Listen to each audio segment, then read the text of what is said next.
ओम श्री गणेशाय नमः। जय श्री कृष्णा। राधे राधे। आप और आपके पूरे परिवार पर गणेश भगवान की कृपा सदैव बनी रहे, आपके सभी बिगड़े काम बने। आज हम सुनेंगे अगन मास की संकष्टी चतुर्थी व्रत के दिन चौथ माता की कथा और गणेश भगवान की कथा और आरती। आइए भक्तों, पूरी श्रद्धा प्रसन्न चित्त मन से आज की कथा सुनते हैं। एक सेठ और सेठानी थे, उनके एक बेटा और बहू थी। बहू सबको भोजन करा के फिर स्वयं भोजन करती। एक पड़ोसन ऐसी भी थी जो रोज पूछती कि बहू आज क्या बनाया, क्या खाया है। बहू कहती ठंडो बासी।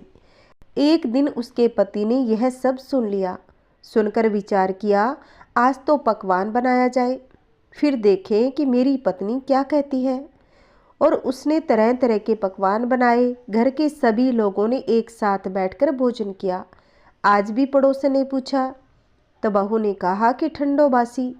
सेठ के लड़के ने सोचा, हो न हो कोई तो बात अवश्य है जिससे कि मेरी पत्नी ऐसा कहती है।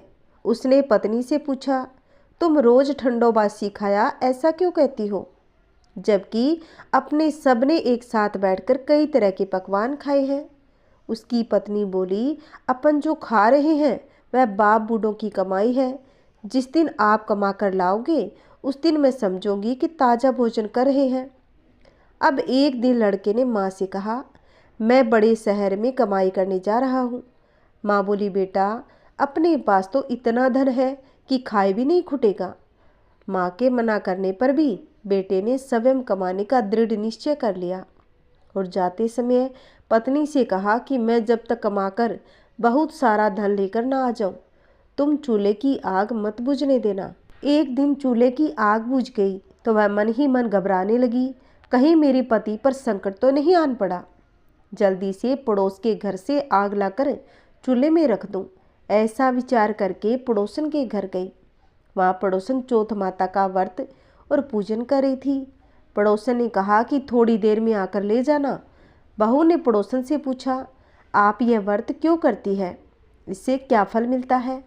पड़ोसन ने कहा, चौथ माता के इस व्रत को करने से अन्न लक्ष्मी मिले, अपनी मनोकामना पूरी हो, पति बाहर गया हो तो जल्दी आवे, संतान का सुख मिले। अब बहू भी चौथ माता का व्रत करने लगी। दीवार पर चौथ माता बनाई। उस दिन घी गुड़ का चूरमा बनाकर रात्रि को चंद्रमा को अर्घ्य देकर भोजन करती। ऐसा करते करते बहुत दिन हो गए। चौथ माता ने उस बहू के पति को सपना दिया कि साहूकार का बेटा, तू जागे कि सोवे, तेरी पत्नी बहुत याद कर रही है।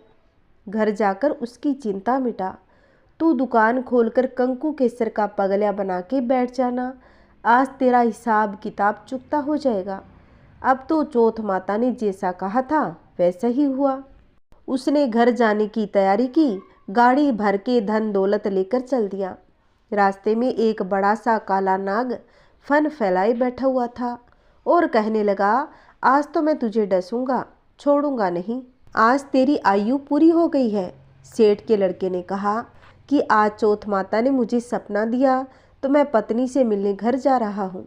वह मेरी पत्नी चिंता कर रही है, मैं उससे मिलकर जरूर आऊँगा, जब तुम मुझे डस लेना। नाग ने कहा, तुम सप्तपूर्व कहकर जाओ तो ही मैं तुम्हें जाने दूंगा, परंतु लौटकर नहीं आए तो तुम्हारे घर आकर तुम्हें डस लूंगा।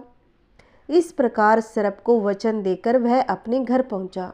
वहां सभी से हंसी खुशी से मिला और भोजन करने के बाद उदास होकर बैठ गया। उसकी पत्नी ने अपने पति से उदासी का कारण पूछा तो पति ने काले नाग वाली बात बताते हुए कहा, यदि मैं उसके पास नहीं जाऊंगा तो वह घर आकर ही मुझे डस लेगा। पत्नी तो बहुत ही चतुर थी। उसने कहा, आप घबराओ नहीं, लेट जाओ, मैं एक उपाय करती हूँ। अब पत्नी ने अपने कमरे की सातों पेड़ियाँ धोई। पहली पेड़ी पर रेत, दूसरी पर इत्र, तीसरी पर गुलाल फूल, चौथी पर कंकु केसर और पांचवी पेड़ी पर लड्डू पेड़ा, छठी पेड़ी पर गादी गलीचा, सातवीं पर दूध का कटोरा भर कर रख दिए। इस प्रकार वह सातों पेड़ियाँ सजा कर बैठ गई। आधी रात होते ही नाग आकर पेड़ी पर चढ़ने लगा। पहली पेड़ी पर रेत में लोटपोट हुआ और कहने लगा कि सेठ की बहू ने आराम तो बहुत दिया, पर वचनों से बंध कर आया हूँ, सो डसूंगा अवश्य ही। इसी प्रकार सातों पेड़ियां पर नाग आराम करता हुआ और कहता हुआ डसूंगा जरूर कमरे में जाने ही वाला था कि चौथ माता ने विचार किया, मैं इसे नहीं बचाऊंगी तो संसार में कर्म धर्म और व्रत पूजन को कौन मानेगा। अब तो गणेश जी, चंद्रमा जी और चौथ माता ने उसे बचाने का विचार किया। चंद्रमा जी ने उजाला किया, चौथ माता ढाल बनी और गणेश जी ने तलवार लेकर नाग को मार दिया और ढाल से ढक दिया। अब बहू थकी हारी सो गई। दिन उगा तो लोग बेटे से मिलने आए, परंतु बेटा बहू तो उठे ही नहीं थे। बहुत देर हो गई तो माँ उन्हें उठाने गई। माँ ने सातों पेड़ियों पर जो कुछ भी देखा वह तो बहुत ही घबरा गई और बेटा बहू को आवाज़ लगाई। बेटा बहू उठे तो देखा कि एक ढाल तलवार वहाँ पड़ी है। अब ढाल उठाई तो वहीं काला नाग मरा पड़ा था। बेटा बहू ने सोचा आज तो धर्म कर्म ही आड़े आ गए जो भगवान गणेश जी और चौथ माता ने अपनी रक्षा की।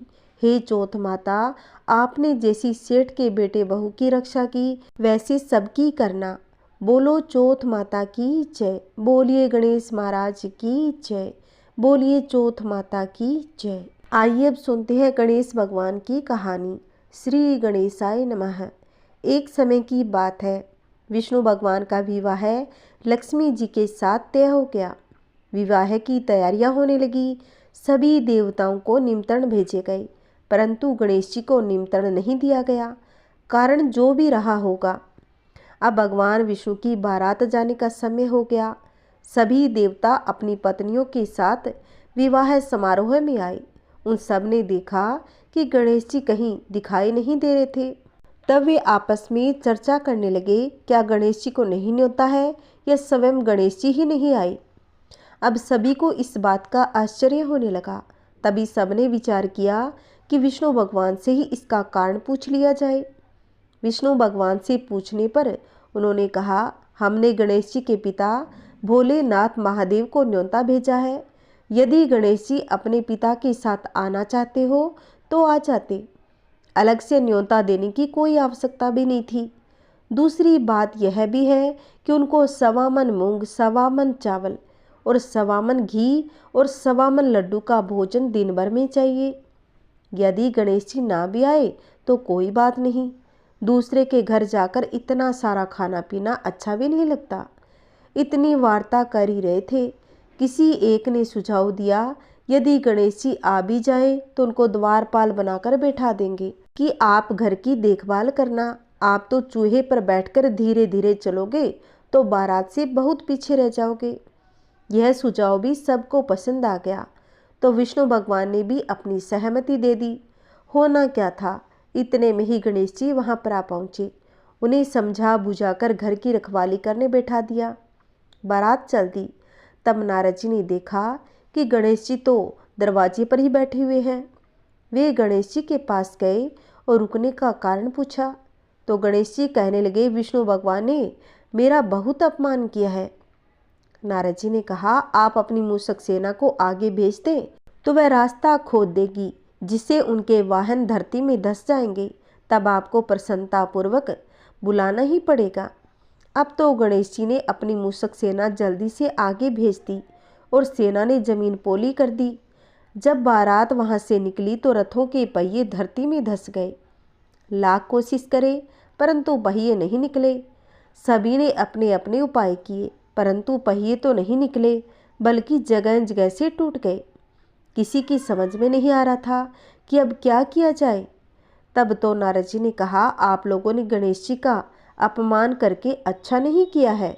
यदि उन्हें मनाकर लाया जाए तो आपका कार्य सिद्ध हो सकता है और यह संकट भी टल सकता है।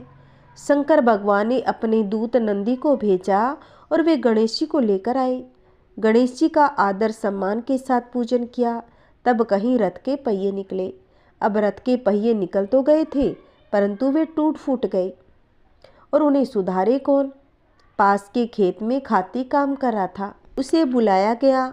खाती अपना कार्य करने से पहले श्री गणेशाय नमः, श्री गणेशाय नमः कहकर गणेश जी की वंदना मन ही मन करने लगा। देखते ही देखते खाती ने सभी पहियों को ठीक कर दिया। अब खाती कहने लगा, कि हे देवताओं, आपने सबसे पहले गणेश जी को नहीं मनाया होगा, नहीं उनकी पूजा की होगी, इसीलिए तो आपके साथ यह संकट आया है।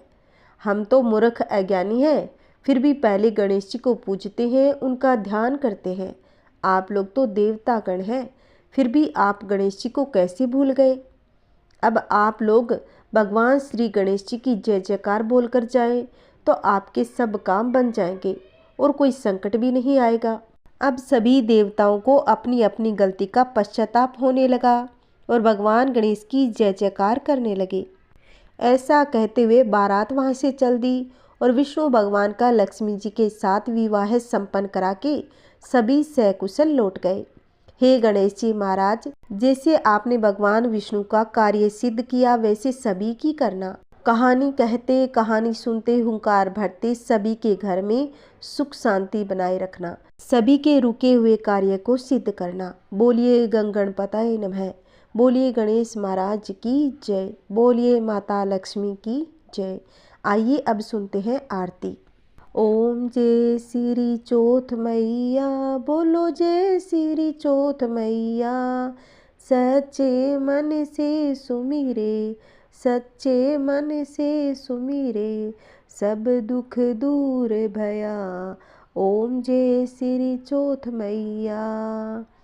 ऊंचे पर्वत मंदिर शोभा अति भारी, मैया शोभा अति भारी। देखत रूप मनोहर, देखत रूप मनोहर, असुरन भयकारी। ओम जय श्री चौथ मैया।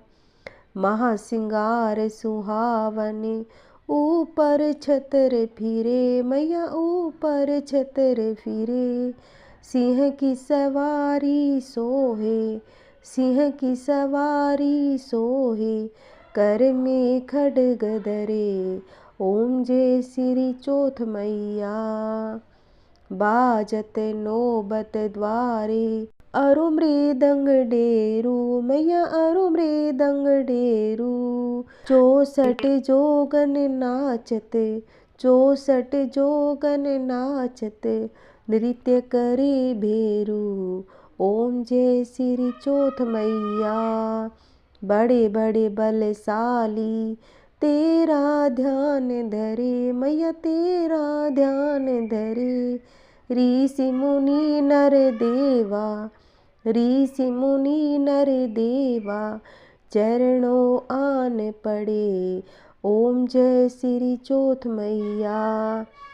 चौथ माता की आरती, जो कोई सुहागन गावे, मैया जो कोई सुहागन गावे।